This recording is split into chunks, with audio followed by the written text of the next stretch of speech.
Charles Robert Darwin est né en 1809 et est mort en 1882.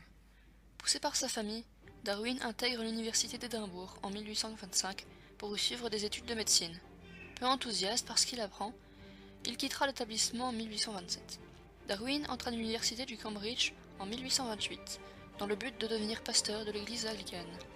C'est au cours de ce cursus qu'il fera la rencontre d'Adam Sedgwick et de John Stephen Henslow. Les deux hommes éveilleront en lui la passion des sciences naturelles. En 1831, il embarque sur le Beagle pour une expédition de 5 ans.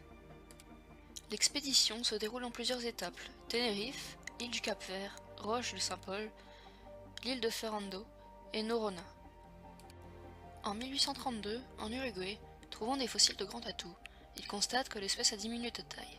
L'arrêt aux îles Galapagos du 15 septembre au 20 octobre 1835 va devenir l'événement crucial de sa vie. Darwin est frappé par la très grande variabilité des espèces entre chacune des îles.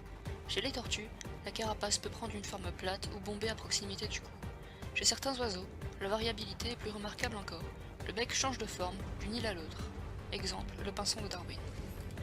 Le travail qu'il aura effectué à bord lui permettra de réaliser les observations à partir desquelles, plus tard, il mettra au point la théorie de l'évolution des espèces de la sélection naturelle. Les espèces qui survivent ne sont pas les espèces les plus fortes ni les plus intelligentes, mais celles qui s'adaptent le mieux.